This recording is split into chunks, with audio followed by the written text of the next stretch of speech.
अस्सलामुअलैकुम। उम्मीद करता हूँ आप लोग जो है वो खैर व खैरियत से होंगे।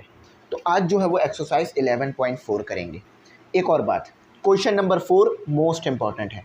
लिख लो, मार्क कर लो, जो करना है कर लो, लेकिन इसे लिख लो मोस्ट इम्पॉर्टेंट। ठीक है, क्वेश्चन नंबर 4 आपका मोस्ट इम्पॉर्टेंट है, इसको आपने नहीं छोड़ना। इस तरह के क्वेश्चन बहुत ज़्यादा पेपर में आते हैं, अगर छोड़ोगे तो नंबर कम हो सकते हैं। चलो ये बात तो क्लियर हो गई हमारी। अच्छा देखो, यहाँ मैं बता दूँ कि गेस्ट पेपर बन गए हैं क्लास फर्स्ट ईयर के तमाम सब्जेक्ट के। आप ज़रूर बाय कर लो, चाहे मेडिकल के हो, प्री इंजीनियरिंग के हो या कंप्यूटर साइंस के हो। गेस्ट पेपर बन गए हैं। गेस्ट पेपर में मोस्ट इंपॉर्टेंट क्वेश्चंस मौजूद हैं, चैप्टर वाइज हैं। तो आप गेस्ट पेपर से किस किस चीज़ों की तैयारी कर सकते हो? अपने टेस्ट की, ठीक है, अपने मिड की, चाहे कोचिंग के हों या कॉलेज के, चाहे आपके वीकली टेस्ट हो रहे हैं उसकी तैयारी कर सकते हो, आप मंथली टेस्ट की तैयारी कर सकते हो, प्रीलिम्स की, बोर्ड की, सारी तैयारी हम उन गेस्ट पेपरों से कर सकते हो। उन्हें ज़रूर लो, उन्हें सॉल्व करो। मोस्ट इंपॉर्टेंट क्वेश्चंस हमने आपको दिए हैं। 200 रुपये उन गेस्ट पेपर की फ़ीस है, ठीक है, पीडीएफ में। इजी पैसा नंबर आ रहा होगा, उसी पे कर लेना इजी पैसा और ले लेना। तो उम्मीद करता हूँ बात समझ आ गई होगी। अब चलो क्वेश्चन नंबर 1 से स्टार्ट लेते हैं और 4 तक करते हैं। स्टूडेंट, ये है हमारा क्वेश्चन नंबर 1 का पार्ट 1। अच्छा, इस क्वेश्चन को कराने से पहले इस क्वेश्चन के पीछे क्या कॉन्सेप्ट है, पहले मैं वो आपको समझा देता हूँ। आसान बात है, कोई मुश्किल बात नहीं है। अच्छा, सबसे पहले सवाल क्या है? Find the area of triangle A B C when. आपने एरिया ऑफ ट्राइंगल पता करना है। ए की वैल्यू दी हुई है, बी की वैल्यू दी हुई है और गामा की वैल्यू दी हुई है। अब कॉन्सेप्ट समझो, कॉन्सेप्ट क्या है इसके पीछे, ठीक है। देखो भाई, सबसे पहले एरिया क्या होता है ये चीज़ सीख लो। एरिया हमारे पास ये होता है कि ये जो बाउंड्री है ना, बाउंड्री, ये आपको 3 लाइन नज़र आ रही है। इन 3 लाइनों ने जितनी जगह घेरी है वो हमारे पास एरिया है। फॉर एग्जांपल, कितनी जगह घेरी है इन तीनों लाइनों ने? इतनी जगह घेरी है ना, ये जगह घेरी है ना, तो ये हमारे पास क्या हो गया? एरिया। फॉर एग्जांपल, आप बोलते हो ना आपके घर का एरिया बहुत बड़ा है, यानी आपका घर बहुत बड़े हिस्से पे बना हुआ है, तो इसलिए उसका एरिया बहुत ज़्यादा होता है। तो एरिया तो समझ में आ गया आप लोगों को कि जो इन तीनों लाइनों ने जगह घेरी भी है वो एरिया है। अब इस एरिया को कैलकुलेट करने का कुछ तरीक़ेकार होते हैं। अब तरीक़ेकार क्या होते हैं? सबसे पहले तो ये समझो कि ये एक वर्टेक्स है। वर्टेक्स क्या? जहाँ पर 2 लाइनें आपस में आके मिलती हैं। इसको मैंने ए नाम दे दिया, ठीक है, और इसके बाद मैंने बी नाम दे दिया। किसको? बी। मैंने इसको नाम दे दिया, ये बी हो गया। इसके बाद सी मैंने इसको नाम दे दिया। आप चाहो तो इसको भी ए कर सकते हो, इसको भी ए, ये कोई फिक्स नहीं है, लेकिन मैंने इसको यहाँ ए कर लिया है। अब ए के सामने वाली जो साइड होगी ना, देखो साइड की लेंथ कितनी है ये हम कैसे बताते हैं? ए की वैल्यू से। वर्टेक्स क्या होता है? ग्राफ में पॉइंट, एक्स वाई का पॉइंट होता है।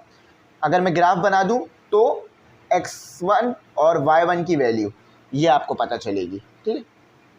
तो अभी ग्राफ नहीं बना रहे तो इसलिए सिंपल ऐसे रखते हैं। तो इस साइड की लेंथ कितनी है? ये हमारे पास ए है। अच्छा, कैपिटल ए के सामने वाली साइड को ए कहा जाएगा, ये याद रखना। इस वर्टेक्स के सामने वाली साइड को बी कहेंगे, यानी इस बी के सामने वाली साइड को स्मॉल बी लिखेंगे। अच्छा, उसके बाद इस वर्टेक्स की सामने वाली साइड को सी कहेंगे, स्मॉल सी कहेंगे, कैपिटल नहीं। अब एंगलों पे बात कर लेते हैं।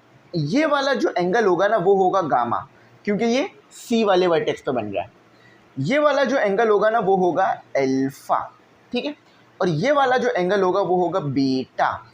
अब एरिया ऑफ ट्राइंगल का फॉर्मूला क्या होता है ये आपको मैं बताता हूँ। AREA, area of triangle, TRIANGLE, area of triangle. ऐसे लिखा हुआ आपको नहीं मिलेगा, आपको ये चीज़ बनी हुई मिलेगी। और बिल्कुल सही बात है, ऐसी ही बना हुआ होना चाहिए, क्योंकि अगर हम इसको हर जगह लिखेंगे एरिया ऑफ ट्राइंगल तो टाइम ज़्यादा जाएगा।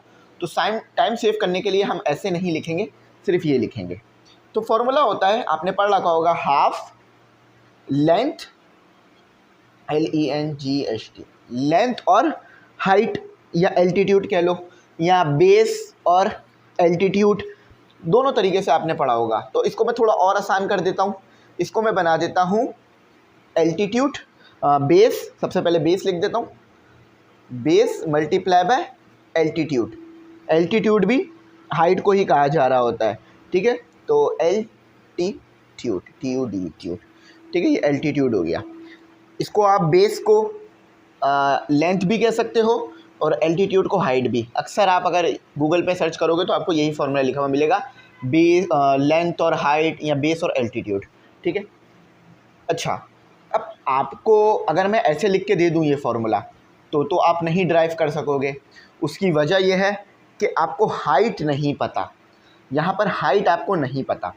तो आप क्या करोगे, आप एक फार्मूला बनाओगे, ऐसा फार्मूला बनाओगे जिसके अंदर एंगल भी आता हो। ठीक है, एंगल भी आता हो।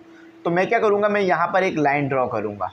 अच्छा, एंगल अभी भी यही वाला अल्फ़ा है। ठीक है, वो जगह के लिए मैंने इसे ऐसे कर दिया। अब आपको मैंने एक चीज़ पढ़ाई थी कि एंगल के सामने क्या बनता है, परपेंडिकुलर। तो यहाँ पर साइन लगाओ, साइन यूज़। इस फॉर्मूले को हमने एंगल में बदलना है ताकि एंगल भी आ जाए।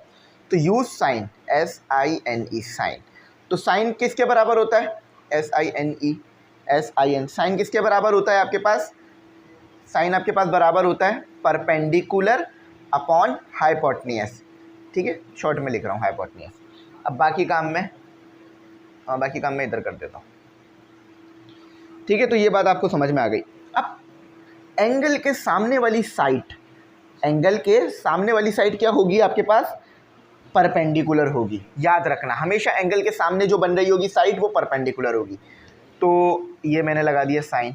तो परपेंडिकुलर क्या आ गई आपके पास, इस पूरी साइड को मैंने नाम दे दिया H का। ठीक है, तो ये H हो गई आपके पास। अच्छा, उसके बाद आपके पास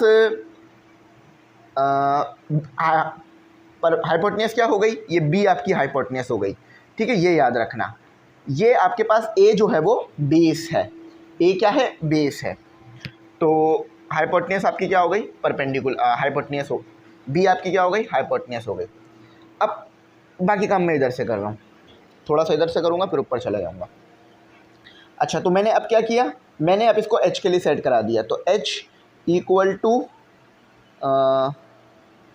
H को मैं पहले लिख रहा हूँ, फिर मैं B को उधर ले गया, साइन। अच्छा, अब एंगल मैंने यहाँ नहीं लिखा था, एंगल यहाँ आएगा गामा, एंगल यहाँ आएगा गामा। ठीक है, ये बात तो आपको बहुत अच्छी समझ में आ गई।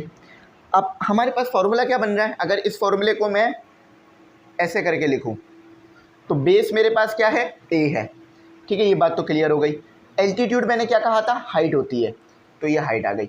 अब आपको जो फार्मूला दिया हुआ है, मतलब आपको जो वैल्यूज़ दी हुई हैं उसमें तो एंगल भी है, तो हमें इस फार्मूले को इस वैल्यू के हिसाब से बनाना होगा ताकि हम न्यूमेरिकल सॉल्व कर सकें। तो अब आगे कंटिन्यू करते हैं। तो मैं यहाँ लिखूँगा, मैं H की जगह क्या पुट कर दूँगा, B साइन गामा। तो पुट, इसको इक्वेशन 1 कह लेते हैं। Put A in equation, put H in equation, थोड़ा सा इसको बेहतर लिख लेते हैं, पुट H इन इक्वेशन 1।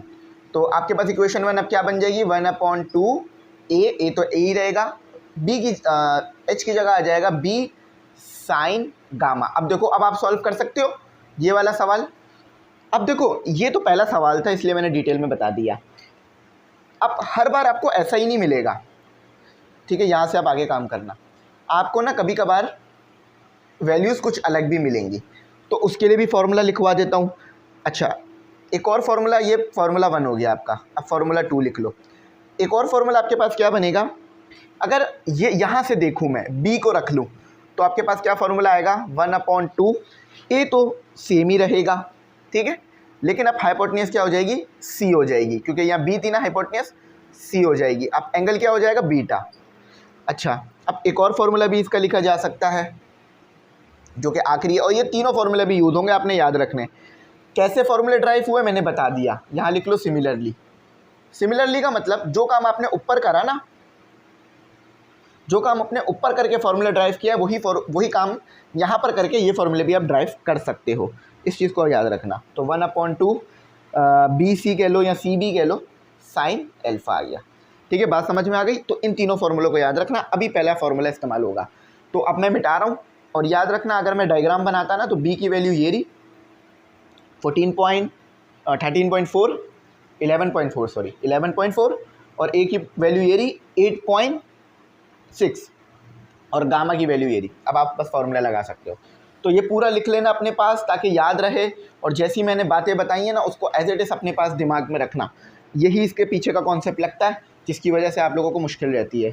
तो सोल्यूशन की हेडिंग निकालते हैं। चलें, मैं एरिया ऑफ ट्रायंगल नहीं लिखूँगा, ये चीज़ बनाऊँगा। अक्सर बच्चे पूछते हैं सर ये तीर है, तीर नहीं है भाई, ये एरिया ऑफ ट्रायंगल है, ट्रायंगल के लिए बनता है। एरिया ऑफ ट्रायंगल ऐसे डिनोट होता है, जैसे 4 को F लिखते हो ना, तो इसलिए एरिया ऑफ ट्रायंगल को ये पिरामिड बना देते हैं। पिरामिड तो 3D होता है, ट्रायंगल को अगर 3D बनाओगे तो पिरामिड बन जाता है, 2D में ये ट्रायंगल होता है। तो फॉर्मूला क्या लिखवाया था मैंने आपको, 1/2 AB साइन गामा। अच्छा, तो 1/2 को 0.5 लिख लिया करो ताकि कैलकुलेशन आसान हो जाए।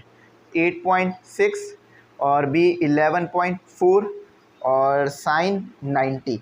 अब देखो साइन 90 हमेशा 1 के बराबर होता है, ये सब बच्चों को पता है बात। तो 0.5, 8.6, 11.4 मल्टीप्लाई बाय 1। अच्छा, अब कैलकुलेटर से कैलकुलेट कर लेते हैं। तो कैलकुलेटर देखते हैं, और मैं बता भी देता हूँ कैसे कैलकुलेट करना है। 0.5 मल्टीप्लाई 8.6 मल्टीप्लाई 11.4, आंसर इज 49.02। अब यूनिट नहीं दिया हुआ तो आप यहाँ पर सिर्फ ये लिख देना यूनिट। यूनिट से ये मुराद होता है कि कोई भी यूनिट यहाँ आ सकता है। अगर वैल्यू सेंटीमीटर में हो जाए तो ये सेंटीमीटर बन जाएगा, मीटर में हो जाए तो मीटर बन जाएगा, किलोमीटर हो जाए तो ये किलोमीटर बन जाएगा। तो इसलिए मैं लिख देता हूँ यूनिट, और ये सबसे अच्छा तरीका है कि यूनिट लिख दिया जाए। तो बिल्कुल सही आया और बिल्कुल एक्यूरेट आया है, बिल्कुल एक्यूरेट आया है। अब जगह काफ़ी है हमारे पास तो हम दूसरा भी यहीं कर लेते हैं सॉल्व। सवाल निकालता हूँ मैं, सवाल ये लिख देता हूँ, कोशिश रहेगी ज़्यादा से ज़्यादा काम हो जाए। तो बी आपको दिया हुआ है 63, लगे हाथ सी आपको दिया हुआ है 17 और अल्फ़ा आपको दिया हुआ है 120। ठीक है, ये आपकी वैल्यूज़ है। अब सोल्यूशन निकालो और एरिया ऑफ ट्रायंगल लिख लो। अच्छा, अब देखो एरिया ऑफ ट्रायंगल का मैंने तीसरा फार्मूला क्या लिखवाया था, याद है? अभी थोड़ी देर पहले आपको मैंने कहा था कि ये इस तरह से भी फार्मूला बन सकता है। तो 1/2 BC, ठीक है, साइन अल्फ़ा। अब याद रखना, मैं फिर कह रहा हूँ, ये फार्मूला अलग अलग है। अलग अलग है तो क्या मुराद है कि यहाँ पर A की वैल्यू आएगी, यहाँ पर C की आएगी। तो आप लोग जो मैंने डायग्राम बना के समझाया था उसको याद रखना, ठीक है। अगर यहाँ आप A की वैल्यू पुट कर दोगे ना तो सही नहीं आएगा आंसर। तो बिल्कुल आपने इसी तरह से तरतीब रखनी है जो मैंने बताया। 0.5 हो गया, और B आपको गिवन है 63 हो गया, C आपको गिवन है 17 हो गया, और साइन 120 ज़रा चेक करते हैं क्या आ रहा है। तो बाकी सारी वैल्यूज़ को एज इट इज़ उतार दो, या चाहो तो कैलकुलेट करके लिख दो, और फिर आखिरी वैल्यू साइन 20 की कैलकुलेट कर लो। तो साइन 120, साइन 20 नहीं साइन 120। तो देखो ज़्यादा बेहतर पता है क्या है कि ये वैल्यू लिखो, ये ज़्यादा बेहतर है। मैं ज़रा भी करके दिखाता हूँ, √3/2 ऐसे लिखो। लेकिन फिर वो मसला पता है क्या आता है, कहीं आप कैलकुलेट करते हुए मसला ना कर जाओ, तो अक्सर ये वैल्यूज़ लिखी जा रही होती हैं। अब ये वाली वैल्यू रख के सॉल्व करूँगा ना तो आंसर थोड़ा फ़र्क आएगा बुक से। ये वाली रख के सॉल्व करूँगा, देखना एक्यूरेट आ जाएगा। अब देखो कैसे कि 0.5 मल्टीप्लाई 63 मल्टीप्लाई 17 मल्टीप्लाई √3। अब देखो ये डिनोमिनेटर में ना 2, तो इसको डिनोमिनेटर में रख लो। तो देखो ये आ रहा है आपके पास, बिल्कुल एक्यूरेट आ रहा है 463.75। डेसिमल के बाद वाली वैल्यूज़ भी सेम आ रही हैं, ठीक है, डेसिमल के बाद वाली वैल्यूज़ भी सेम आ रही हैं। अब इसी चीज़ को ना मैं अलग तरीके से करके दिखाता हूँ आपको। तो साइन 120 कितना आ रहा था, अब 0.866 रख के सॉल्व करते हैं, ज़रा देखें।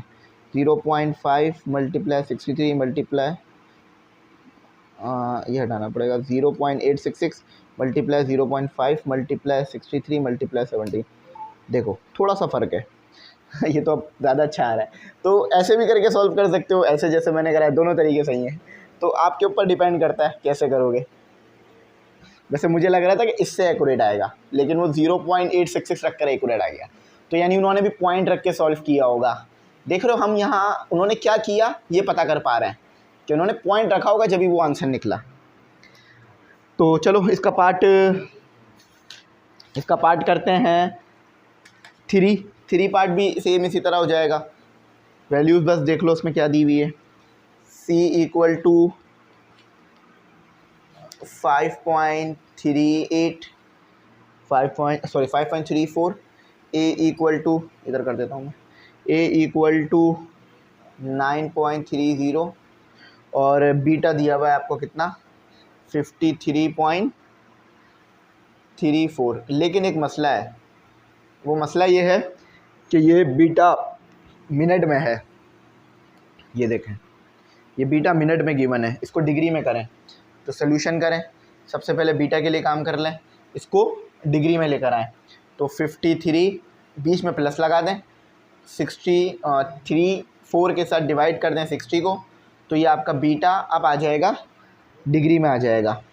तो 53 प्लस 33 डिवाइडेड बाई 34, तो ये आ गया आपका डिग्री में 53.56 डिग्री, ये डिग्री में चला गया है। अब इसको आप कैलकुलेट कर सकते हैं। फार्मूला क्या था, ट्राइंगल 1/2। दूसरा फार्मूला मैंने यही वाला लिखवाया था, AC साइन बीटा, ठीक है। ट्राइंगल 0.5 कर दिया मैंने 1/2 को। A मुझे दिया हुआ 9.30, C मुझे दिया हुआ 5.34 और साइन मैं रख देता हूँ 53.56, ठीक है। थोड़ा सा नीचे कैलकुलेशन हो गई। चलो एक स्टेप यहाँ ले लेते हैं, इन दोनों को कैलकुलेट कर लेते हैं और फिर उसको मल्टीप्लाई करा देंगे साइन से। तो 0.5 मल्टीप्लाई 9.30, दोनों तरीके से कर सकते हो आप। पहले साइन कैलकुलेट कर लो, उसके बाद सब आपस में एक साथ सॉल्व कर देना, मर्जी है, डिपेंड ऑन यू। 24831, ठीक है। साइन 53.56 0.804, तो अब आपका थीटा, अब आपका एंगल वैल्यू कैलकुलेट हो जाएगी एरिया की, ठीक है। लो ये लो, तो ये आ रहा है आपके पास 19.96 आ रहा है। राउंड ऑफ करोगे तो वही करीब करीब 98 के ही बनता है ये, ठीक है। तो ये मैं इतना ही लिख रहा हूँ, ठीक है। देख रहे हो ये और हो गया, तो आगे और वैल्यूज़ लोगे ना 4 3, तो देखो और करीब चले जाओगे, 4 ही ले लो, तो देखो बुक जैसा हो गया। तो उम्मीद है बात समझ में आ गई होगी। 3 सवाल हमारे हो गए हैं। अब हम अपने बाकी के क्वेश्चंस भी करते हैं, इसी तरह होने सारे क्वेश्चंस, तो वो भी करते हैं और कुछ अलग होगा तो मैं बता दूंगा, ठीक है। अच्छा स्टूडेंट, अब आपने अगेन क्या करना है, अगेन आपने जो है वो एरिया ही कैलकुलेट करना है। लेकिन अब एक मसला है, वो मसला क्या है कि आपको साइड 1 दे दी, एंगल 2 दे दिए। आप बोलोगे सर कैसे, तो देखो जो फार्मूला मैंने कराया था ना, उसी फार्मूले को, मतलब जो फार्मूला मैंने थोड़ी देर पहले लगाया था, उसी को लॉ ऑफ साइन लगाओगे ना, तो आपके पास एक और फार्मूला निकल कर आएगा। अब इतना टाइम तो नहीं है कि मैं उसकी डेरिवेशन कराऊं, लेकिन मैं पेज नंबर बता देता हूं। इस एक्सरसाइज से जस्ट एक पहले वाला पेज देख लेना, जो कि है 3 to 8। ये एक्सरसाइज किस पर है, 3 to 9 पर ना, तो 3 to 8 देख लेना, उसमें बात समझ आ जाएगी। तो टाइम की कमी की वजह से मैं डेरिवेशन तो नहीं करा सकता, क्योंकि डेरिवेशन हमारा एक अलग टॉपिक होता है जब भी हम करते हैं। तो यहाँ से फार्मूला लिख देता हूँ मैं आपके लिए, ताकि आपको बात समझ आ जाए। Angle is equal to 1/2 C का स्क्वायर, उसके बाद आएगा आपके पास साइन अल्फा, साइन बीटा और अपॉन में साइन गामा। अच्छा, अब ऐसे ही ना इसके 2 और फॉर्मूले भी बनेंगे। पहला तो ये हो गया, दूसरा ये हो गया कि angle is equal to half, area of triangle is equal to half. अब यहाँ ए था ना, अब आप बी से रिप्लेस कर दो, ठीक है। तो इसे कर दो B square sine alpha sine gamma. जिस चीज़ का यहाँ स्क्वायर लोगे ना, वो डिनोमिनेटर में चली जाएगी, यानी उसका एंगल डिनोमिनेटर में चला जाएगा, साइन बीटा हो गया, ठीक है।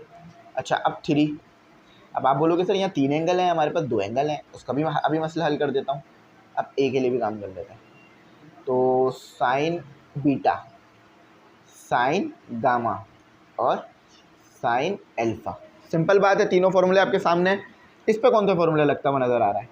ऑब्वियस है, सी सिर्फ इसी में है तो यही लग सकता है, बाकी 2 में तो सी नहीं है तो लगेगा ही नहीं। अब सोल्यूशन करते हैं। सोल्यूशन के हेडिंग ऊपर डाल दिया। अच्छा, फॉर तीसरा एंगल हमें निकालना है, तो जो कि हमारे पास होगा गामा, अल्फा बीटा मिला हुआ है, गामा निकालना है, तो गामा तो आप अच्छी तरीके से जानते हो, एज वी नो दैट, क्या जानते हो आप कि अगर दो एंगल दिए में तो तीसरा एंगल आप निकाल सकते हो, alpha plus beta plus gamma equal to 180 की मदद से, है ना। अब अल्फा क्या गिवन है 46, बीटा क्या गिवन है 66, तो इसके बाद जो एंगल होगा ऑब्वियस है वो गामा ही होगा, तो 180 से कर देंगे इसे सॉल्व। तो थोड़ा सा मैं नीचे की तरफ चला गया, इस तरफ करते हैं। तो पहले मैं कर लेता हूँ 46 प्लस 66, मेरे पास आ रहा है 121, इस तरफ है उस तरफ आके माइनस हो जाएगा, तो gamma is equal to 180 minus 112 121 बोल दिया था मैंने, 112 है, इसको सही कर लेना। जल्दी जल्दी में थोड़ा सा वैल्यूज गलत बोल जाता हूँ, 180 माइनस 112, तो आपके पास गामा आ रहा है 68 का, 68 की वैल्यू दे रहा है गामा। अच्छा, गामा आ गया है आपके पास, बेहतर लिख देना 68। अब आपको बस इस फॉर्मूले में डालना है, तो put in formula, put in formula. Formula क्या है आपका कि हाफ, अब इसको फार्मूले को दोबारा नहीं लिख रहा, ये लिखा हुआ आपके पास, इसी में पुट कर रहा हूँ। हाफ की जगह मैं लिख देता हूँ 0.5, ऐसे कर लो, आसान हो जाएगा। अच्छा, हाफ मल्टीप्लाई बाय सी 36। अच्छा, उसके बाद है आपके पास साइन अल्फा जो कि है आपके पास 46, उसके बाद है साइन 66 डिवाइड। अब आप बोलोगे सर डिवाइड से कितने पे लग रहा है, पूरे पे भी लगा दो कि कोई मसला नहीं है, क्योंकि आपने 1/2 को 0.5 कर लिया है, तो ऐसे पूरे पे लगा दो डिवाइड, आंसर सेम आएगा। साइन 68, तो ये आ जाता है 0.5 36। सबसे अच्छा ये है कि पहले सारे साइन की वैल्यूज़ निकाल ली जाए, फिर एक साथ कैलकुलेटर में सॉल्व कर लिया जाए, गलती की गुंजाइश कम हो जाएगी। साइन 46 तो 0.719, साइन 66 0.913।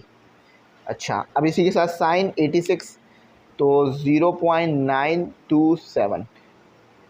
उम्मीद है बुक जैसे ही आ जाएगा एक्यूरेट। 0.5 मल्टीप्लाई 36 स्क्वायर, मस्ट है, देखो वो स्क्वायर दिया हुआ है ना, मैंने स्क्वायर नहीं लिया, वो तो हमारे गलत अब हो जाता अगर कैलकुलेट कर लेते उसे बगैर स्क्वायर के।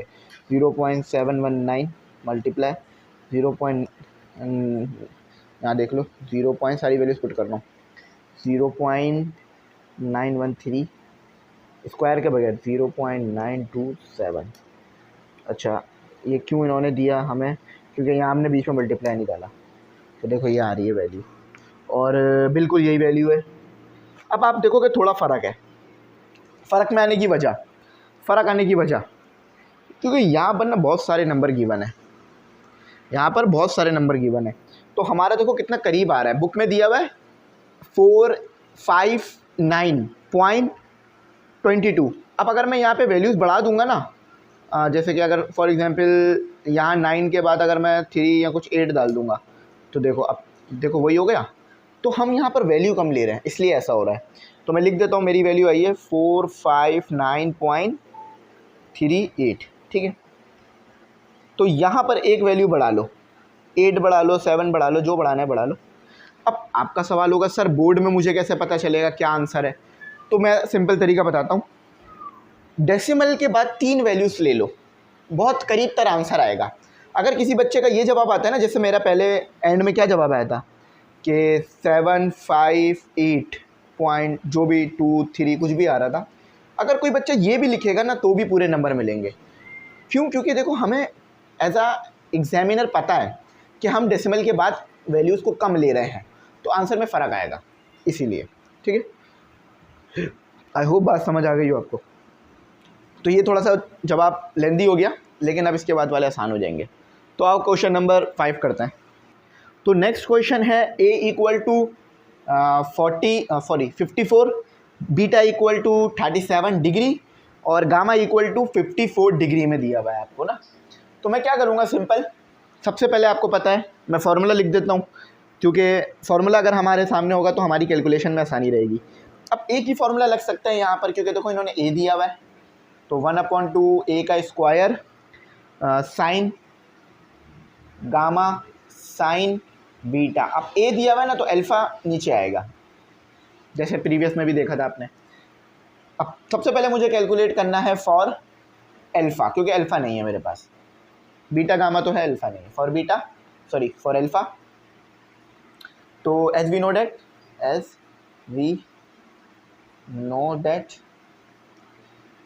के मुताबिक कि हमारे पास alpha plus beta plus gamma equal to 180 रहता है। अब वैल्यूज सब्स्टिट्यूट करते हैं, यानी वैल्यूज इसमें पुट करते हैं। तो अल्फ़ा तो मुझे कैलकुलेट ही करना है, बीटा मेरे पास है 37 और गामा मेरे पास है 54 और 180 रहेगा। तो अल्फ़ा इन दोनों को ऐड करके इस तरफ ले आएंगे, तो अल्फ़ा मेरे पास आ रहा है 37 प्लस 54, तो ये 91 आ रहा है। और आपको तो पता है पाकिस्तान वर्ल्ड कप 92 में जीता था, है ना। तो 180 माइनस 91, 89 आ रहा है, ठीक है, 89 आ रहा है। चलो ये तो सिंपल बात हो गई, कोई परेशानी मुश्किल टेंशन वाली तो बात करी नहीं मैंने अभी तक। अब क्या करूँगा, पुट वैल्यूज़ इन फार्मूला, पुट वैल्यूज़, ये भी लिख सकते हो, पुट वैल्यूज़ इन इक्वेशन 1। अब इक्वेशन 1 इसे कह दो, ये इक्वेशन ही तो है ना, इक्वल टू भी डला हुआ, इससे भी पहचान सकते हो, सिंपल। अब ये ट्राइंगल है आपका, मैंने कहा था ना कि ये 1/2 को 0.5 लिख दो। अगर कंफ्यूज हो रहा है ना 1/2 0.5 कैसे होता है, ये ज़रा देखो, ये लो, ठीक है। तो ज़रा सी कन्फ्यूजन भी हो ना तो पूछ लिया करो, मसला नहीं है। 54 का स्क्वायर साइन बीटा है ना, गामा रख लिया है मैंने पहले, कोई मसला नहीं है, बीटा रख लेता है तो भी कोई मसला नहीं है, एक ही बात होती है, कोई मुश्किल परेशानी वाली बात नहीं है। तो 54 साइन 37 डिग्री साइन आपका कितना आया 89। अच्छा तो देखो 0.5 तो एज इट इज़ रखते हैं, 54 का स्क्वायर भी एज इट इज़ रखते हैं, साइन 54 निकाल लेते हैं। अच्छा साइन 54, आपके पास साइन 54 की वैल्यू मिलती है 0.809। अब देखो अगेन हमारे पास कितनी ज़्यादा वैल्यूज़ है ना डेसिमल के बाद, लेकिन हम क्या कर रहे हैं, राउंड ऑफ भी नहीं कर सकते हैं हम, यहाँ के उसके पीछे 0 है, तो हम वही डेसिमल के बाद 3 वैल्यूज़ रख लेंगे। अब इसी को थोड़ा सा मॉडिफाई करके 37 कर देते हैं, तो 0.601 कर दिया, इसी को मॉडिफाई करके 89 कर दिया, तो 0.99 ऑलमोस्ट 90 है, तो 1 के बराबर भी हो सकता है, मतलब 89 ऑलमोस्ट 90 के बराबर ही आता है ना, तो इसलिए ऐसी वैल्यू दे रहा है, यानी 1 के बराबर आनी चाहिए थी चीज़। अब 0.5 मल्टीप्लाई 54 का स्क्वायर मल्टीप्लाई 0.809 मल्टीप्लाई 0.601 डिवाइड 0.999, ठीक है, लो आपका आंसर आ गया। और बुक से थोड़ा सा फ़र्क है, वही अगेन जैसा कि मैंने आपको कहा। अब देखो मैं अगर यहाँ कुछ नंबर को बढ़ा दूँ 8 कर दूँ तो देखो करीब तर जा रहा है, लेकिन डिनोमिनेटर में छेड़खानी कर रहा हूँ तो करीब तर नहीं जाएगा, इधर छेड़खानी करूँगा तो देखो करीब तर चला गया, बुक के कितना करीब तर चला गया, है ना। तो आप अच्छी तरह समझ सकते हो कि ये होने की वजह क्या बनती है, ठीक है। अच्छा अब करते हैं हम अपना पार्ट 6। इसमें एक रिलीफ है कि ये आसानी से हो रहे हैं, आपके सामने ही लिख देता हूँ क्वेश्चन, वीडियो को स्टॉप किए बगैर।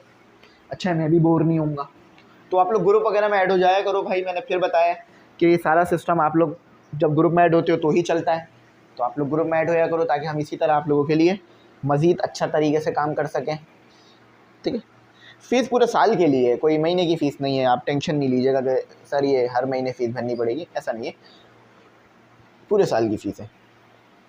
अब ये तो मैंने वीडियो को ऑफ नहीं किया, लेकिन मैं एक बात बता दूं कि एंगल देख रहे हैं आप लोग, एंगल क्या दिया है मैं, इन्होंने क्या दिए मैं, एंगल दिए मैं डिग्री मिनट, आपको डिग्री में लाने होंगे, तो क्या करना होगा, प्लस डिवाइडेड बाय 60। पहले एंगल के साथ खेलते हैं, लेकिन उससे पहले फार्मूला लिख लेते हैं कि किस फार्मूले से ये सॉल्व होगा। तो आप पहचान गए होंगे कि 1/2 बी का square sine alpha sine gamma divided by sine beta, ये फार्मूला है आपका, ठीक है। इसकी डेरिवेशन नहीं कराई है मैंने क्योंकि थी नहीं ना, मतलब एक्सरसाइज में नहीं है। अब क्या पता आ जाए बोर्ड के पेपर में, देख लूँगा मैं फिर भी। अच्छा, तो सबसे पहले वो एंगल्स को निकाल लेते हैं कि 35 बीच में प्लस लगा के 9 के साथ 60 डिवाइड कर लो तो आपका अल्फ़ा निकल आएगा। कैलकुलेट करके इधर लिख रहा हूँ, ठीक है, इधर लिख रहा हूँ। तो 35 प्लस 9 डिवाइडेड बाय 60 इक्वल रहा आपके पास 3515, ठीक है, 3515। ये ज़रूर लगा लेना क्योंकि इसी के लिए तो काम किया ना हमने, तो कोई मुश्किल चीज़ नहीं थी, देखा आसानी से हो रहा है। 85 प्लस 31 डिवाइडेड बाय 60, तो ये आ रहा है आपके पास 85 प्लस 31 डिवाइडेड बाय 60। ये सॉल्व करोगे तो बीटा आपका कैलकुलेट होकर आएगा 85.51, ठीक है, ये डिग्री के लिए बनाया मैंने। चलो ये बात तो बहुत अच्छी समझ में आई आपको माशाल्लाह से। एस वी नो डेट लगाओ, एस वी नो डेट।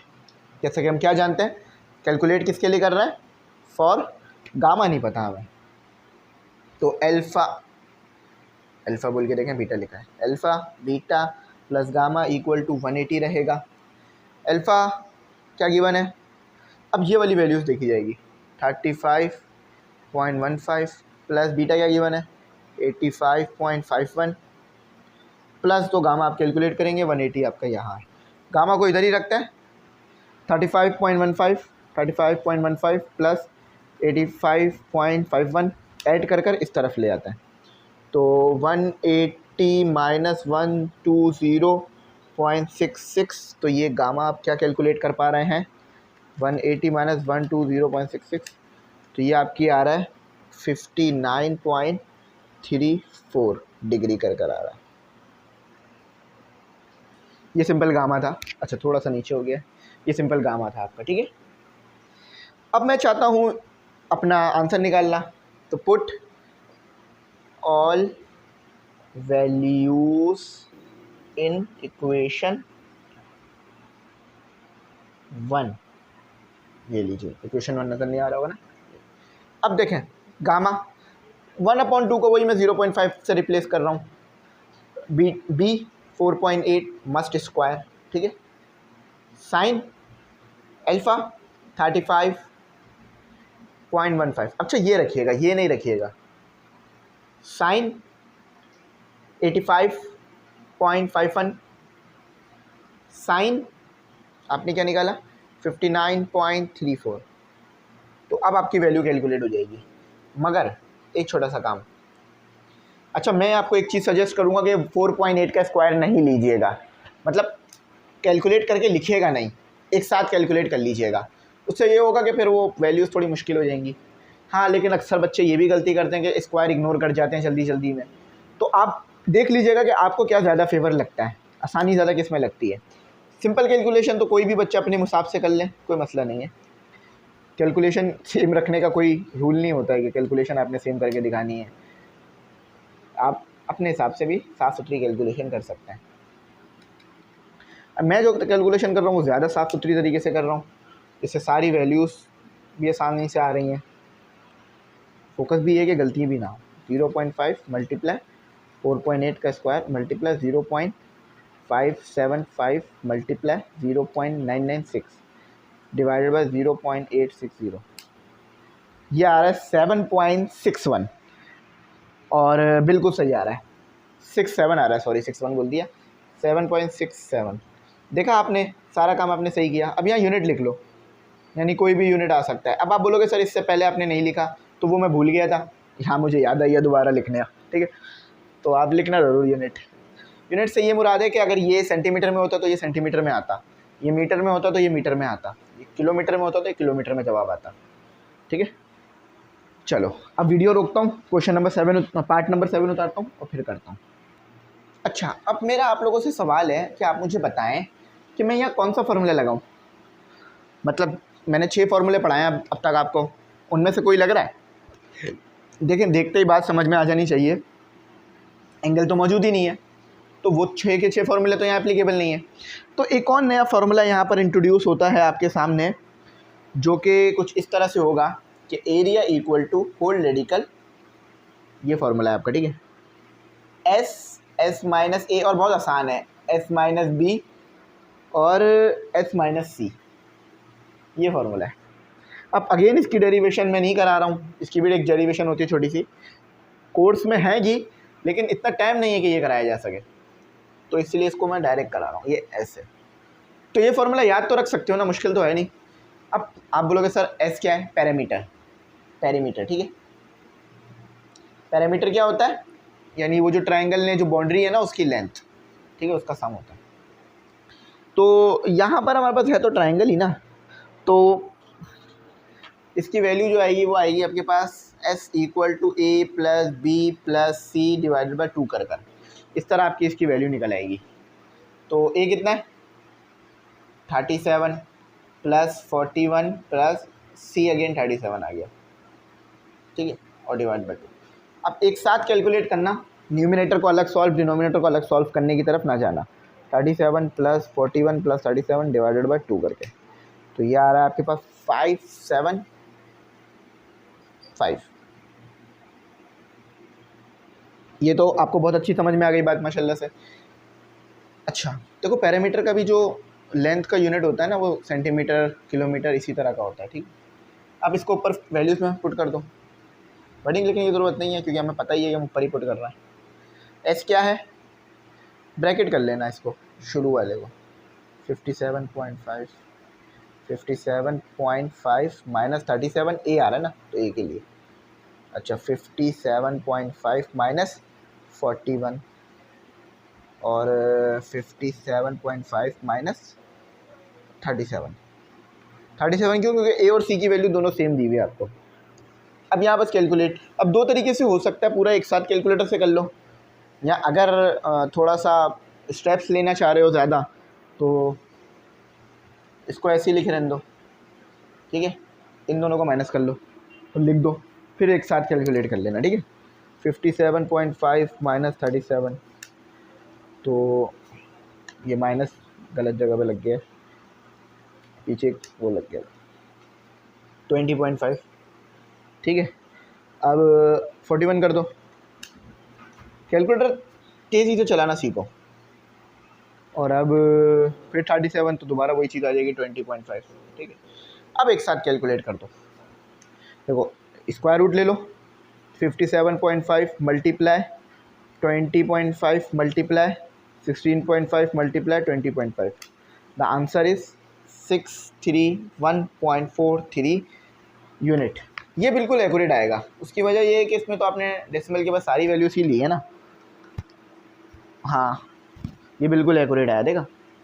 अब इधर भी अगर डेसिमल के बाद ज़्यादा वैल्यूज़ होती तो इसमें भी फ़र्क आता। तो ये तो बात समझ में आ गई, तीनों ऐसी होने हैं, तीनों में देख लेता हूँ, हाँ ऐसी होने हैं, बस वैल्यूज़ अलग अलग हैं। चलो करते हैं, वीडियो रोक देता हूँ फिर करा देता हूँ। तो ये आपके पास आपका क्वेश्चन नंबर 1 का पार्ट 8 आ गया। तो a इक्वल टू 41.34, 35.65 और 56.81 या 81 सोल्यूशन करते हैं। तो फार्मूला तो मैं वही लिखूँगा, सेम फार्मूला यूज़ होगा कि A S minus A, S minus B, S minus C. सबसे पहले हम कैलकुलेट कर लेते हैं फॉर एस। तो एस क्या है आपके पास? ए प्लस बी प्लस सी डिवाइड में 2 रखे जाएगा, तो 41.34 प्लस 35.65 प्लस 56.81 डिवाइड 2 से, और एस की वैल्यू कैलकुलेट हो जाएगी आपकी। चलो एक साथ कैलकुलेट कर लो कैलकुलेटर से। 41.34 प्लस 35.65 प्लस 56.81 डिवाइड में 2 रख के पैरामीटर आएगा 66.9, ये पैरामीटर आ गया आपका। अब ट्रायंगल का एरिया, ट्रायंगल से रिलेटेड आपको बहुत सारे थ्योरम्स इसलिए पढ़ाए जाते हैं क्योंकि प्रैक्टिकल लाइफ में ट्रायंगल से रिलेटेड सवाल बहुत ज़्यादा आपको देखने के लिए मिल रहे होते हैं। अगर ऑब्जर्व करेंगे तो आपको पता चलेगा कि यहाँ ट्रायंगल बन रहा है 41.34 और 66.9 माइनस 35.65 मल्टीप्लाई 66.9 माइनस 56.81। तो ये वैल्यूज़ तो मैंने सब्स्टिट्यूट कर ली हैं। एक दो स्टेप्स तो यहीं आ जाएंगे, हमें आगे जाने की ज़रूरत नहीं पड़ेगी। सबसे पहले क्या करना है आपने कि 66.6 को तो एज इट इज़ लिखिएगा, ठीक है। 66.9 माइनस 41, देखो 41.34 तो 25.56, ठीक है। उसके बाद 35.65, ठीक है। 31.25, ठीक है। 56.81, ठीक है। 10.09, ठीक है, आपका आ गया है। अब आप एरिया ऑफ ट्रायंगल कैलकुलेट कर सकते हैं, रूट की ज़रूरत नहीं पड़ेगी। कैसे, इस तरह देखें, 66.9 मल्टीप्लाई 25.56 मल्टीप्लाई 31.25 मल्टीप्लाई 10.09, 734.28। अच्छा हाँ, एक चीज़ और बता दूँ, मैंने ये बोला था ना यूनिट, इसका स्क्वायर भी होगा। क्यों? क्योंकि भाई एरिया है ना, एरिया में तो 2 लेंथ होती है ना, तो इसका स्क्वायर भी होगा। मैं इतनी देर से पीछे यूनिट करे जा रहा था, मैं स्क्वायर लगाना भूल गया था, तो अभी मुझे बात ये याद आई कि यूनिट का तो स्क्वायर होगा, तो जो भी यूनिट होगा उस पर स्क्वायर होगा। लेकिन सिर्फ यूनिट लिख लो तो कोई मसला नहीं है, यानी यूनिट विद स्क्वायर के साथ होगा, ठीक है। हाँ, इसका जवाब चेक करना था ना, तो बिल्कुल एक्यूरेट आया हुआ है, बिल्कुल एक्यूरेट है। उसकी वजह ये है ज़्यादा एक्यूरेट होने की, क्योंकि हम डेसिमल पॉइंट के बाद हमें दिए हुए 2 नंबर हैं और वो हम दोनों ले रहे हैं, तो इसलिए हमारे आंसर सही आ रहा है। और पहले भी सही आया, ऐसा नहीं है पहले सही नहीं है, लेकिन पहले वो डेसिमल के बाद नंबर ज़्यादा थे, हम कम लेते थे। चलो अब इसका आखिरी पार्ट करते हैं, 9। ये आपका नेक्स्ट और आखिरी पार्ट है, ठीक है। अब मुझे आप लोगों को बताने की ज़रूरत तो शायद नहीं पड़ेगी ज़्यादा, अब तो आप लोगों ने ये सवाल खुद ही कर लिया होगा, बस आप आंसर वेरीफाई करेंगे मेरे से। नहीं किया है तो वीडियो रोकें, खुद कर लीजिए, मैंने फार्मूला भी लिख दिया है, आपको सब पता है किस तरह होगा। S for S, A plus B plus C divide में 2, 98 plus 120 plus 202 S, 98 plus 120 plus 200 divide में 2, 209, ठीक है। ये तो आपकी कैलकुलेशन हो गई। अब वैल्यूज़ को सब्स्टिट्यूट कर दीजिए, तो 209 माइनस 98, 209 माइनस 98, 209 माइनस 98, ठीक है। मैंने आपको वैल्यूज़ लिखवा दी। अब पूरा एक साथ कैलकुलेट करके दिखाऊं? चलो नहीं कर रहा, आप लोगों को वो मैं अगर करता भी तो वेरिफिकेशन के लिए कराता कि अगर आप ऐसे करोगे तो भी ठीक आएगा। अच्छा, 209 माइनस 98 तो 111, इसी को बस खटाइएगा मत। अच्छा दोबारा 90, अरे ये देखा हमने क्या किया, मैंने सब जगह 98 लिख दिया, तो 120 और 200, ठीक है। अब सही कर दिया। हो जाती है गलतियाँ, लेकिन होनी नहीं चाहिए। ये तो बात समझ में आ रही है, 9 आएगा, लेकिन वही है ना, हम लोग इंजीनियरिंग वाले हैं, ज़रा सी चीज़ पे कैलकुलेटर उठा लेते हैं। सुना होगा ना आपने, ये ले, ये बहुत बड़ा नंबर आ रहा है लेकिन ठीक आ रहा है, क्योंकि देखिए सारी वैल्यूज आपस में मल्टीप्लाई हो रही थी, तो इसलिए ये बड़ा नंबर आ रहा है आपका। ठीक है, क्या आ रहा है? हाँ क्या आ रहा है भाई, 4310.73 स्क्वायर यूनिट, ठीक है। स्क्वायर यूनिट उन्होंने वहाँ लिखा हुआ है, वो जो स्क्वायर यूनिट का मतलब पता है क्या होता है? SQUNIT, स्क्वायर यूनिट का मतलब होता है जो भी यूनिट होगा ना उसका स्क्वायर होगा, या ठीक है, ये बात समझिए, याद रखिएगा। शुरू में मैंने वो यूनिट लिखा था, लेकिन स्क्वायर यूनिट लिखा जाता है इसे, ठीक है। डिनोट करने का तरीका है ये, बस और कुछ नहीं है। अब हमारे पास आखिर के 3 क्वेश्चंस रह गए। ये एक्सरसाइज में थोड़ा रिलीफ मिल गया, वरना 11.2 मुझे तो ऐसा लग रहा था कितने ज़्यादा उसमें क्वेश्चंस थे, तो मेरे ख्याल से 4-5 एक्सरसाइजेस को उन्होंने सिर्फ एक ही एक्सरसाइज बना दिया था। तो 11.4 तो बहुत इंपॉर्टेंट है, पेपर के लिए बहुत इंपॉर्टेंट है, ये तो मोस्ट इंपॉर्टेंट एक्सरसाइज है। अच्छा चलो बातचीत होती रहेगी, क्वेश्चन कराऊँ आपको मैं। तो यहाँ पर सवाल तो बड़ा आसान है, और एज वी नोटेड याद रखिएगा, ये हो जाएगा। एज वी नोटेड से मुराद एंगल आ जाएगा आपका। अच्छा देखो कहते क्या हैं, बहुत इजी क्वेश्चन दे दिया है। The area of triangle is, अब एरिया ऑफ ट्राइंगल आप इतनी देर से निकाल रहे थे, लेकिन अब वो दे दिया है आपको। स्क्वायर यूनिट, यानी जो भी यूनिट होगा उस पर स्क्वायर होगा, metre square, second square, metre square, centimetre square, kilometre square, इसी तरह से और भी यूनिट होते हैं लेंथ के। इफ़ बीटा गामा आपको मौजूद है, find A and angle alpha. सबसे पहले मैं ए बताता हूँ, अल्फ़ा तो बहुत आसान है। देखो भाई कोई भी ट्राइंगल हो, sum of three angle is equal to 180 होता है। समझ गए कैसे आएगा तीसरा एंगल? आप टेंशन नहीं लेना कि एरिया की बात कही है कि एंगल क्या आ रहा होगा, लॉजिक लगाओ ज़रा, दिमाग में ट्राइंगल की शेप बनाओ, बात समझ आ जाएगी। अब ए कैलकुलेट करना है, कौन सा ऐसा फॉर्मूला है जिसमें दो एंगल होते हैं मेरे पास, और मेरे पास और ए भी मौजूद हो, एक ही फार्मूला है। आप बोलोगे सर वो फार्मूला एप्लीकेबल नहीं है, क्यों? अभी मैं लिखता हूँ फिर आप बताइएगा।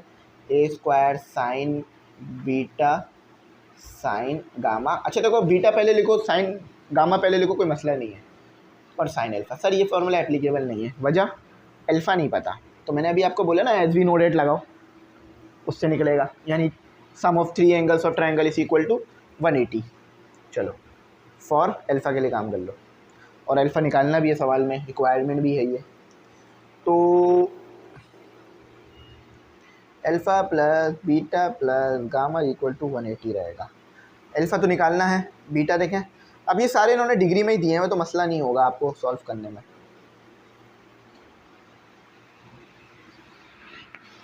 अच्छा तो देखो 20.71 प्लस 117.2 लिख देता हूँ, तो ये इक्वल आ रहा है 180 माइनस 138.1, ठीक है। तो उस तरफ ले आया हूँ मैं, तो 180 माइनस आंसर मेरे पास आ रहा है 41.9। तो एंगल देखो बिल्कुल बुक वाला आया है। अब आप कैलकुलेट कर सकते हो एक ही वैल्यू, अब तो बहुत इजी हो गया है।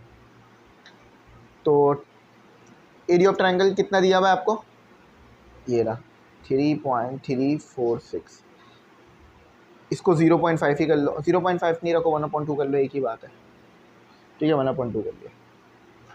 ए स्क्वायर आपको पता करना है, साइन बीटा आपको कितना 20 पॉइंट, बस कैलकुलेशन करनी है। अब आपने कैलकुलेशन के हिसाब से थोड़ा लेंदी लग सकता है, लेकिन लॉजिक इसमें बहुत आसान थे, ठीक है। पहले ये पूरी वैल्यू कैलकुलेट कर लो, अगर वो जो अच्छे वाले कैलकुलेटर आते हैं ना, तो उससे तो पूरा एक ही साथ कैलकुलेट हो जाएगा, लेकिन ये जो हमारे पास अभी मौजूद है, ये प्रोग्रामिंग इनकी बहुत पुरानी वाली है, तो 2 को इसके साथ ले आओ, तो इसके साथ आपको एक एक करके सारे कैलकुलेट करने पड़ेंगे, फिर आपस में डिवाइड करना पड़ेगा। 2 यहाँ मल्टीप्लाई हो रहा था, मजा 2 यहाँ डिवाइड हो रहा था, मजा के मल्टीप्लाई हो गया। अच्छा पहले साइन 20.9 आपके सामने आ रहा है 0.35, एक नंबर और ले लेते हैं ताकि बहुत करीब तर चले जाएं आंसर के। अच्छा अब इसके बाद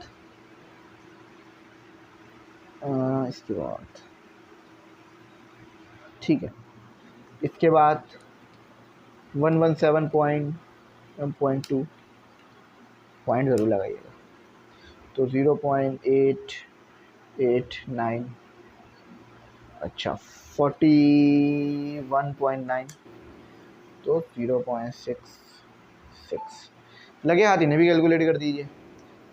46 मल्टीप्लाई टू 6.692, अच्छा ए स्क्वायर यहाँ कैलकुलेट कर लीजिए, 0.356 मल्टीप्लाई 0.866, 866 से ना मैंने 9 लगा दिया, आप सही है 0.66। अच्छा आप बोलोगे सर आपने 41 में वैल्यू कम ली है, चल जाएगा, कोई मसला नहीं।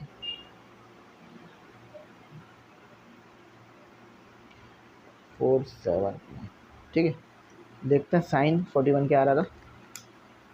7 भी लिख लो चलो, ताकि आप लोगों को वेरीफाई हो जाए। अब देखना ज़्यादा कोई फ़र्क नहीं आएगा आपके आंसर में।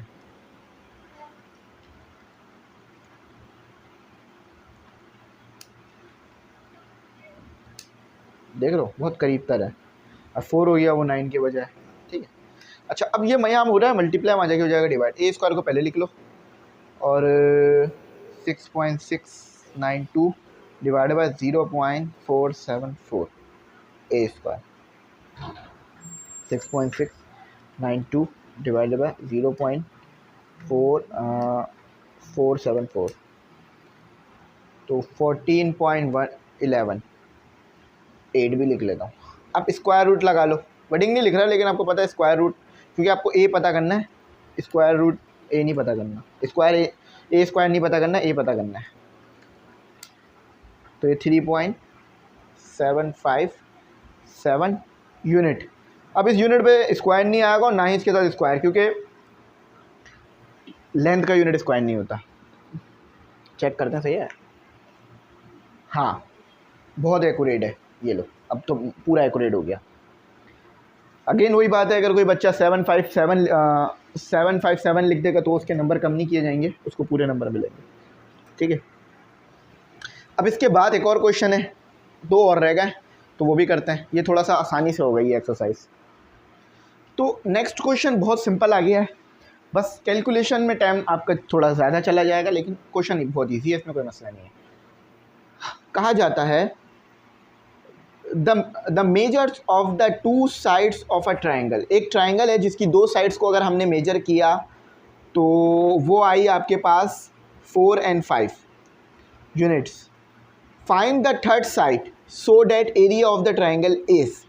आपको ना तीसरी साइड पता करनी है, क्योंकि देखो आपको पता है ना ट्राइंगल है तो 3 साइड्स तो इसमें होंगी, तो 2 साइड्स इन्होंने आपको गिवन कर दी है, तीसरी आप बताएंगे कैसे आएगी। तो यहाँ पर ना जो 4 दिया हुआ और 5 दिया हुआ, पहले इसको समझ लेना कि ये क्या है। तो गिवन डेटा लिखना पड़ेगा मुझे इसमें। गिवन डेट थोड़ा सा ये ऊपर चला गया, काफ़ी ऊपर चला गया। अच्छा, न्यूमेरिकल टाइप क्वेश्चन है तो इसलिए ऐसे लिख रहा हूँ, गिवन डेटा। अब देखो मुझे तो नहीं पता कि ये ए है या बी है, तो मैं अजम्पशन करता हूँ कि ये ए ही दिया हुआ होगा, तो इसे ए रखते हैं और इसे रखते हैं बी। ठीक है, और एरिया ऑफ ट्राइंगल आपको कितना दिया, 6। अब कोई ऐसा फॉर्मूला है जिसमें ये लग जाए? अगर आपके दिमाग में वो वाला फॉर्मूला आ रहा है, whole radical S minus A, S minus B, S minus C, तो उसमें मसला ये है कि आपके पास एस नहीं है और एस भी नहीं निकल सकता, क्योंकि एस को निकालने के लिए 3 चीज़ें होनी चाहिए, यहाँ 2 ही चीज़ें हैं। ये तो एरिया ऑफ ट्राइंगल है, तो यहाँ पर आप 2 फार्मूले इस्तेमाल करोगे। एक तो आप ये वाला इस्तेमाल करोगे कि अगर आपने इसे ए बी कहा है तो फिर आपके पास क्या बन रहा होगा, 1/2 ए बी साइन गामा, यहाँ से साइन निकाल लोगे और फिर इसे जो है वो लॉ ऑफ कोसाइन में पुट कर दोगे, आपका आ जाएगा। करके दिखाता हूँ और अच्छी तरह बात समझ आ जाएगी। गामा निकालना है ना, तो पहले एरिया ऑफ ट्राइंगल कितना दिया हुआ, 6। ये क्या हो रहा है यहाँ, डिवाइड, वहाँ जाके हो गया मल्टीप्लाई। ए बी क्या हो रहा है यहाँ पे, मल्टीप्लाई, नीचे आके हो गया डिवाइड, तो ए और बी लिख दिया, साइन गामा कर दिया। अच्छा, तो साइन गामा को पहले लिख रहा हूँ। ए कितना है, 6 दिया और ये 2। अच्छा, ए कितना है, 4 और 5। अब यहाँ से आप गामा को इधर रख लो, साइन को इन्वर्स कर दो ले जाके उधर, जो वैल्यू है इसमें पुट कर देना, और 0 से छोटी आनी चाहिए वैल्यू, ये याद रखना। आपने खुद नहीं निकालनी वैल्यू, आएगी ही 0 से छोटी। देखो 0 से छोटी बोल रहा हूँ, 1 से छोटी। अभी क्या बोल रहा हूँ, 0 से छोटी। 0 से छोटी तो नेगेटिव में आ जाएगी ना फिर। तो ये आ गया आपका कितना, ये आ गया आपका ये आपका गामा आ गया। अब कौन सा फॉर्मूला यहाँ लगाओगे, लॉ ऑफ साइन, याद है पीछे जो पढ़ा था हमने, लॉ ऑफ साइन यहाँ लगेगा। याद नहीं है तो मैं बता देता हूँ, पेज नंबर देख लो, वहाँ से मिल भी जाएगा लॉ ऑफ साइन, मैं भी लिख देता हूँ। पेज नंबर हाँ ये रहा, पेज नंबर है आपका 320। उस पर जो सबसे पहला फार्मूला लिखा हुआ है, मतलब आखिर के जो 3 फार्मूले में सबसे पहला फार्मूला है, वो वाला फार्मूला इधर अप्लाई होगा। क्या था, लॉ ऑफ कोसाइन। कोसाइन लगा रहा हूँ ना मैं, तो सी का square is equal to A का स्क्वायर प्लस बी का square minus 2 A B sine, नहीं साइन तो है कॉस का, कॉस है ना, लॉ ऑफ कोसाइन बोल के साइन कैसे लगा सकते हैं, कॉस गामा। याद है ये फार्मूला, इससे पहले वाली एक्सरसाइज में कितनी बार हमने इस फार्मूले से सवाल सॉल्व किए थे। तो ये लगेगा A square plus B square minus 2ab cos gamma. अच्छा चलो वैल्यू पुट करते हैं। ए कितना है 4 और इस पे स्क्वायर, बी कितना है 5 और इस पे स्क्वायर माइनस 2, ए कितना है 4 5, जगह नहीं है यहाँ लिख रहा हूँ ठीक है, कॉस 36, अब यहाँ लिखना मेरे पास जगह नहीं तो इसलिए यहाँ लिख रहा हूँ, ये लो निशान बना दिया 86 ठीक है। तो सबको एक साथ कैलकुलेट कर लेंगे, नहीं पहले अच्छा ही हो जाएगा इन दोनों को कैलकुलेट कर लिया जाए अलग अलग। तो देखो 4 का स्क्वायर प्लस 5 का स्क्वायर तो 41 आ गया, अब माइनस 2 मल्टीप्लाई 5 मल्टीप्लाई 4 40 आ गया ठीक है, 20 और 20 में 240 सही। अब इसको कॉस को कर लो, तो कॉस 36.8, एंगल सेम रहते हैं कॉस के लिए हो या साइन के लिए हो। अब इसको सॉल्व कर लो, 41.40 मल्टीप्लाई 0.8009, सर ये तो गलत आया, नहीं ये ठीक आया, क्यों, क्योंकि हमसे सी मांगा था, थर्ड साइड मांगी थी, थर्ड साइड का स्क्वायर नहीं मांगा था, तो टेक स्क्वायर रूट।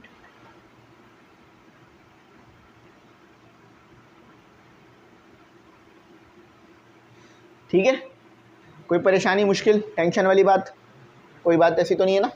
चलो आखिरी क्वेश्चन करते हैं फिर इंशाल्लाह कल 11.4 करेंगे ठीक है। तो लास्ट क्वेश्चन आपके सामने है, find the area of the equilateral triangle whose each side is x unit long.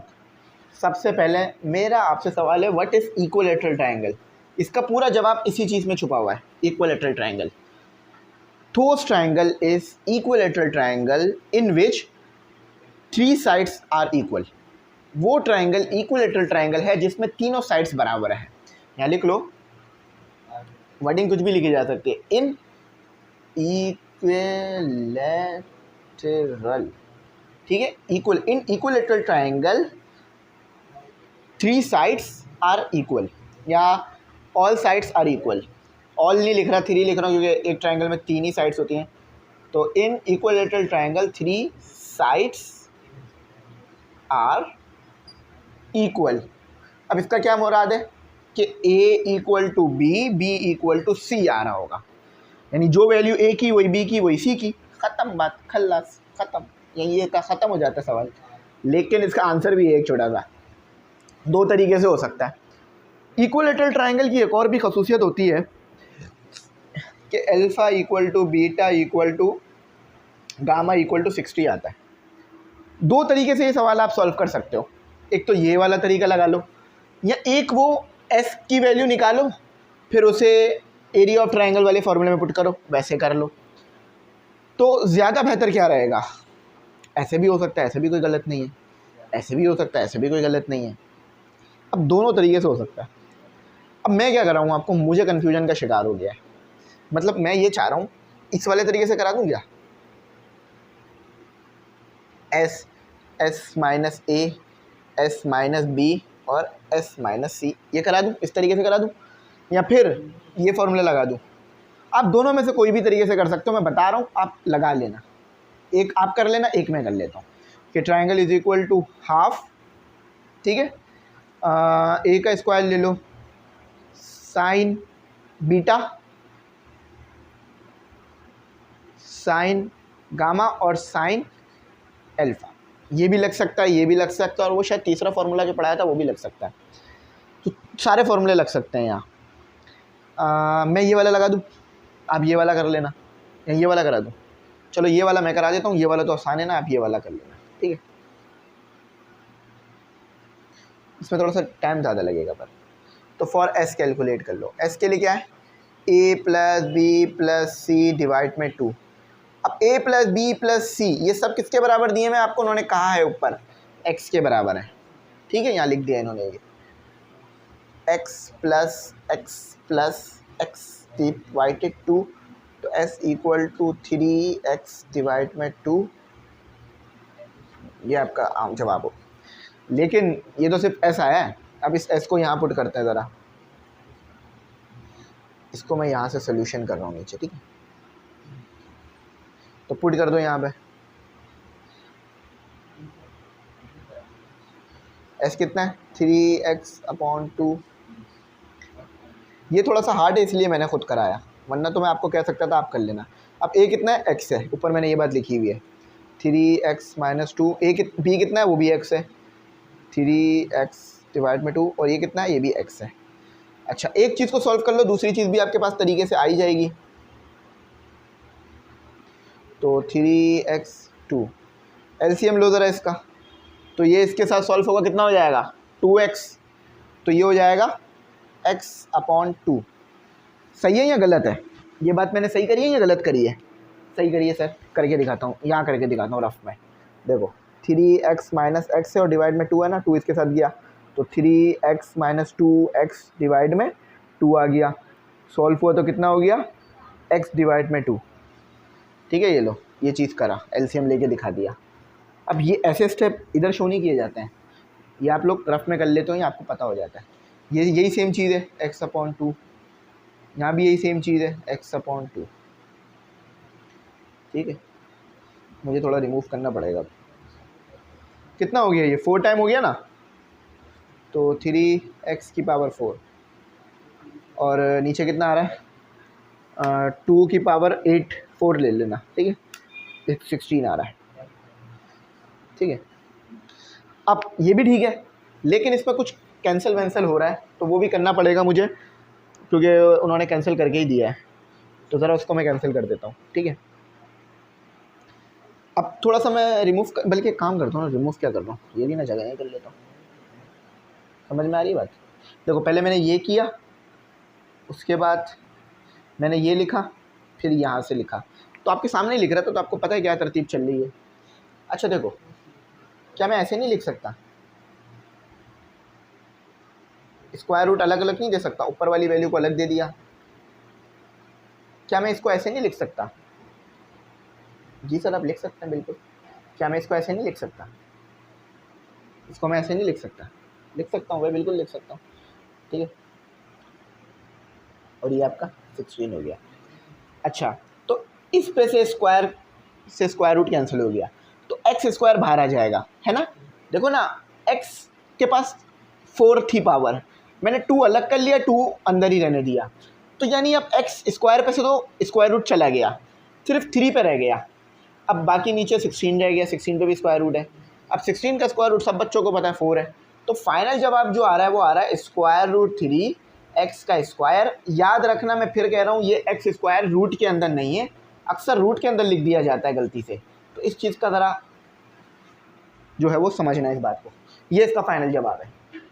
मुश्किल परेशानी तो मुझे नहीं लगता किसी को हुई होगी इसको समझने में, आसान सा था। अब ये जो बड़ा वाला तरीका था ना, ये मैंने करके बता दिया, ठीक है। अब यही काम ना आप वो जो दूसरा फॉर्मूला लिखवाया था मैंने, उससे भी कर सकते हो, तो यहाँ हमारा काम कंप्लीट हो जाता है। यहीं पर अलविदा लेंगे भाई। कुछ नहीं समझ में आया पूछना, मैं ज़रूर बता दूंगा, ठीक है। ये छोटी एक्सरसाइज थी, क्योंकि इससे पहले वाली तो बहुत बड़ी एक्सरसाइज थी, तो हमें यहाँ थोड़ा रिलीफ मिल गया। Thanks for watching. अल्लाह हाफिज़। अपनी कीमती दुआओं में ज़रूर याद रखना।